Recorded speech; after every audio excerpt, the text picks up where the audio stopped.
بسم اللہ الرحمن الرحیم۔ اگر دل ٹوٹ جائے تو کے عنوان سے ہم چند معروضات پیش کرنا چاہتے ہیں اور اس سوال کا جواب جناب امیر المومنین کے کلام سے پیش کرنا چاہتے ہیں کہ اگر دل ٹوٹ جائے تو کیا کرنا چاہیے۔ سب سے پہلے یہ عرض کروں کہ دیکھیے، دل ٹوٹتا ہے، ایک مہم وجہ اس کی یہ ہے کہ کوئی چھوڑ کے چلا جاتا ہے، دوسروں کے چھوڑ کے چلے جانے کی وجہ سے دل ٹوٹ جاتا ہے۔ اب چھوڑنے والوں میں ایسے پیارے بھی ہوتے ہیں، مثلا اولاد جیسی نعمت، بھائیوں جیسے نعمت، پارٹنر جیسا ایک تسکین دل کا سبب، وہ اگر اس دنیا کو چھوڑ جاتے ہیں اور ہمیں چھوڑ جاتے ہیں تو واقعاً انسان کا دل ٹوٹ جاتا ہے۔ کبھی ایسا ہوتا ہے کہ جن سے ہم نے دنیا میں محبت کی ہے اور وہ ہمیں چھوڑ گئے تو وہ محبت بھی ہمیں دل توڑ دیتی ہے۔ اور تیسری چیز یہ ہوتی ہے کہ کبھی زمانہ ساتھ چھوڑ جاتا ہے، مثلا فقر آ جاتا ہے، کسی شخص کی صحت خراب ہو جاتی ہے، کبھی ایسا ہوتا ہے کہ وہ ایک عزت کے مقام پر تھا اور اس کو ذلت کا سامنا ہو جاتا ہے، اس کو ہم کہتے ہیں زمانہ ساتھ چھوڑ گیا۔ تو اپنے کچھ پیارے چھوڑ گئے، کچھ نے بے وفائی کی اور ہمیں چھوڑ گئے، اور زمانہ ساتھ چھوڑ گیا۔ تو اب یہ چیزیں دل کے ٹوٹنے کا سبب بنتی ہیں۔ اب اگر کوئی دل ٹوٹا ان باتوں کو سن رہا ہو تو اس سے گزارش یہ ہے کہ یہ ساری چھوڑنے والی چیزوں کو آپ چھوڑ دیجئے اور آپ اس کے ساتھ تعلق مضبوط کیجئے جو کبھی بھی چھوڑتا نہیں ہے۔ اور اس نے سورہ حدید میں واضح طور پر فرمایا کہ هو معکم اینما کنتم، آپ جہاں بھی ہوں وہ آپ کے ساتھ ہے، کبھی ساتھ نہیں چھوڑتا، وہ ہے ذات توحید۔ اور یہی درس جناب امیر المومنین نے ناج البلاغہ کے خطبہ نمبر 46 میں دعائے سفر کے عنوان سے دیا۔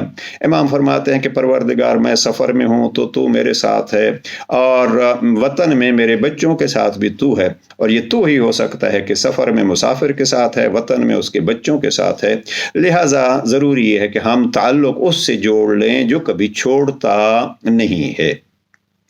دوسرا مرحلہ یہ ہے کہ انسان کا دل ٹوٹتا ہے کبھی کسی کی خیانت کی وجہ سے۔ ہمیں کسی سے بہت ساری امیدیں تھیں لیکن اس نے ہماری امیدوں پہ پانی پھیر دیا، ہم اس پہ اعتماد کیے ہوئے تھے اور اس نے اس میں خیانت کی ہے۔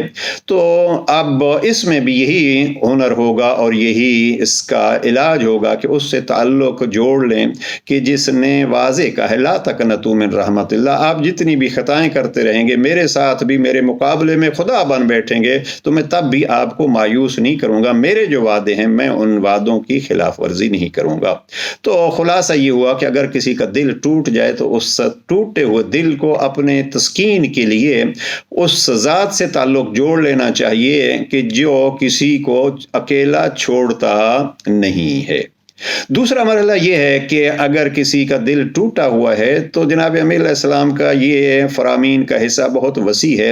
امام فرماتے ہیں ایسے نہ کرو کہ پھر اس کنیز کی طرح رونے بیٹھ جاؤ کہ جو اگر تکلیف دیکھتی ہے تو اس کا سارا کچھ اس کا رونا ہوتا ہے۔ نہیں، جناب امیر علیہ السلام فرماتے ہیں کہ اگر رب دیتا ہے تو اس پہ تکبر نہ کرو، اور اگر رب لے لیتا ہے تو پھر اس پہ چیخ پکار نہ کرو، اس لیے کہ یہ امتحانات انسان کو آگے بڑھانے کے لیے مددگار ہوتے ہیں۔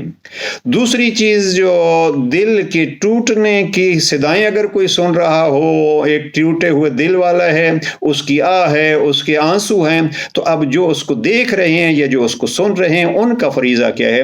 جناب امیر المومنین فرماتے ہیں کہ آپ اگر کسی دکھی کی مدد کرتے ہیں تو اللہ اس دکھ سے ایک لطف پیدا کرتا ہے۔ آپ پر جب دکھ اور تکلیف آتی ہے تو وہ جو اس کے سرور کی وجہ سے، لفظ سرور امام نے استعمال کیا ہے، اس کے سرور کے وجہ سے ایک لطف جو پیدا ہوا تھا وہ آگے بڑھ کے آپ کی مشکلیں اور آپ کی پریشانیوں کو حل کرے گا۔ لہٰذا جو ہم جیسے سن رہے ہیں کسی ٹوٹے ہوئے دل والے کی آہ یا اس کے آنسو دیکھ رہے ہیں تو ان کو یہ نہیں کرنا چاہیے کہ یہ میرا کام نہیں ہے یا میرا مسئلہ نہیں ہے، نہیں، اس کو اپنا مسئلہ سمجھیے، اس لیے کہ جب ہم اس کو اپنا مسئلہ سمجھیں گے تو کل خدا ہماری مدد کرے گا۔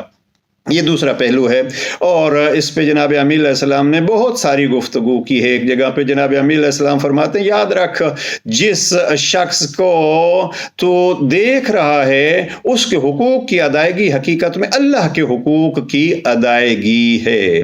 اور وہ حدیث بھی آپ کے سامنے ہے، اللہ سے سوال کیا جناب موسیٰ نے کہ پروردگار تو کہاں رہتا ہے؟